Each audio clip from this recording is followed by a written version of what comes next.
Hello, my fellow Nigerians. Word of advice from Afenifere to Tinubu.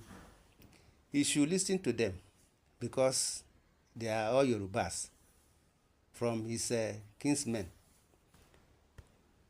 President Bola Tinubu should always respect and cherish the Yoruba social political group, Afenifere.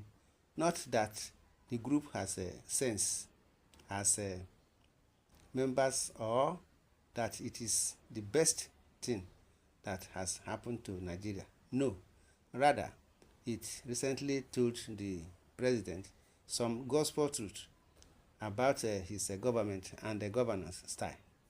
After all, only a true friend will say, "I told you," instead of "I would have told you." In a recent statement signed by his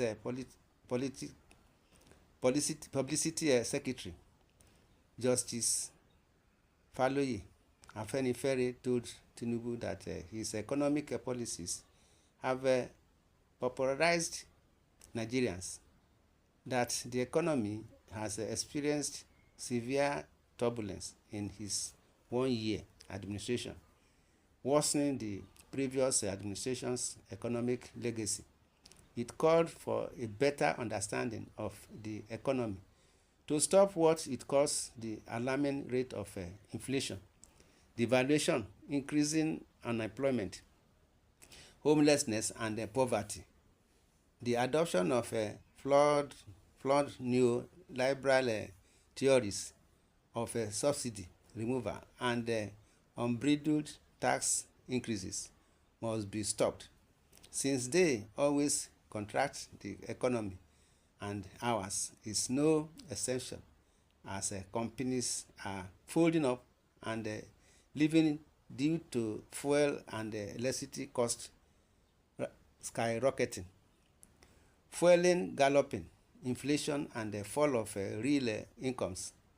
The group said it condemned the compounding of the problems inherited from the Muhammad Buhari administration by the present government and the reckless spending amid huge appetite for loans and additional taxes to fund the profligacy, while decrying the penchant of this administration to tax the poor and transfer to the privileged, especially cronies. Afenifere stated that Nigerians were being inundated with all sorts of tax schemes, including ones toying with the idea of mandating grossly underfunded universities to remit to the government purse and percentage of their earnings. It is regrettable that over 1 year since Tinubu assumed office as president, we have continued to hear hollow promises of renewed hopes. This has turned out to be renewed hopelessness. Subsidy is gone was his first major statement on his inauguration day on May 29, 2023. From about 185 a litre, the price of fuel skyrocketed to over 600 a litre. Today, the product is scarce and goes for 1,000 and above in many parts of the country. The prices of other commodities are not better. Essential food items have gone beyond the reach of many Nigerians, from rice to yam, beans to garri, and from noodles to grains. Prices have skyrocketed, and guarded by this turn of events, many citizens trooped to the street to protest against hunger and bad governance between August 1 and August 10, 2024. Some private and public properties were vandalized by some of the angry protesters. The nationwide protests drew the eye of the powers that B. They looked away while security agents killed a number of the protesters and arrested many others. Ironically, we were told that inflation came down in the month of July 2024, the first time in 19 months, according to the National Bureau of Statistics. Headline inflation rate eased to 33.40% from the June 2024 rate of 34.19%. In June 2023, it was 22.8%. Food inflation rate dropped to 29.53% in July 2024, as against 40.87% in June 2024. In June and July 2023, it was 25.25% and 26.98% respectively. A visit to the markets still shows that there is no reduction in the prices of commodities, which is probably why the Federal Competition and Consumer Protection Commission the other day gave 1 month notice to traders and other market stakeholders allegedly involved in exploitative pricing to crash the price of their goods. One wonder how this will work.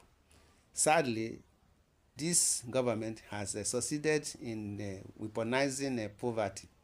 It had plucked all the feathers protecting the majority of Nigerians from penury and now throws crumbs called palliatives to them.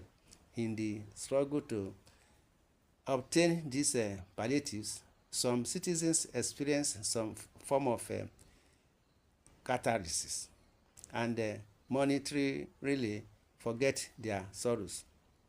As for the poor, value of the naira, there is no sign of a recovery yet.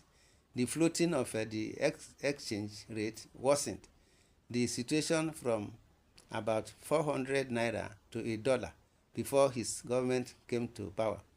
The rate has climbed to over 1,600 to $1. This affects the prices of many goods and services.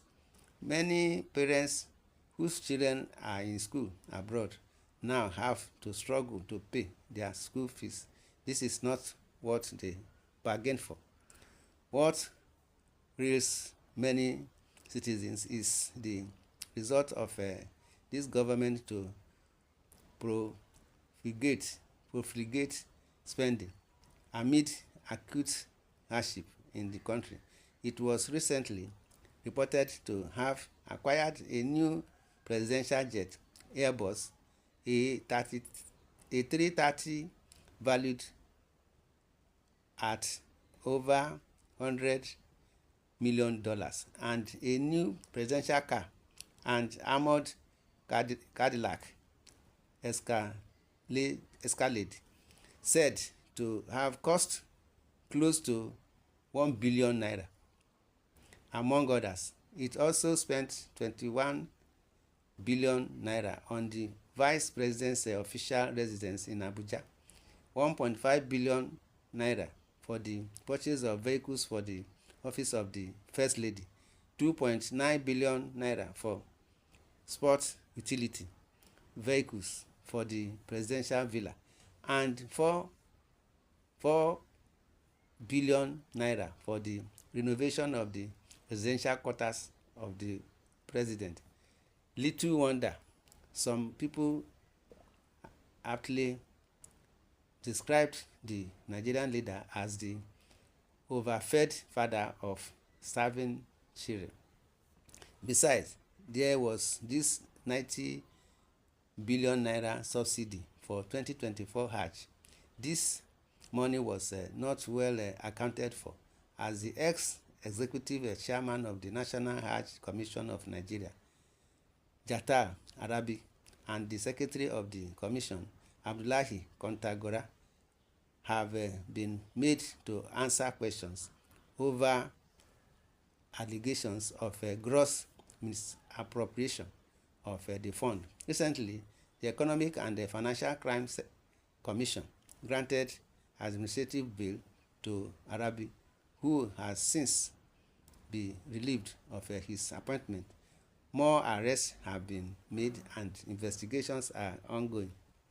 The amount of money this government has spent on frivolous ventures would have met the demands of the Academic Staff Union of universities. It would have saved our universities from the needless strikes that have crippled our primary education. ASU has threatened to embark of another strike since 2009. The union has been at loggerheads with the government over certain demands. It is not the fault of this present government, but it has not found any lasting solution to it. The worst for most of our universities now is that they struggle to pay high electricity bill. The University of Lagos, for instance, has been in darkness over its inability to pay crazy electricity tariff for the month of July. The university was reportedly billed over 400 million naira on electricity alone. Meanwhile, the entire money the school gets per annum is roughly 600 million naira. Tell me how much an institution can survive this. Education and health are among the most critical sectors of any economy, but our government doesn't seem to bother about them. This is partly why many of our health professionals prefer to migrate abroad in search of greener pastures.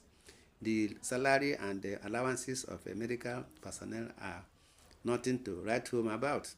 Our hospitals lack the basic equipment that are taken for granted in organized society. Our government is more interested in building very important places, hospitals which they don't even patronize, after wasting billions of naira. In such VIP hospitals, they travel abroad for any minor ailment. My people, what do you suggest on this? Give your opinion in the comment section and tell us your own opinion. Subscribe to this channel, share, love, and like. God bless Nigeria. Thanks and God bless.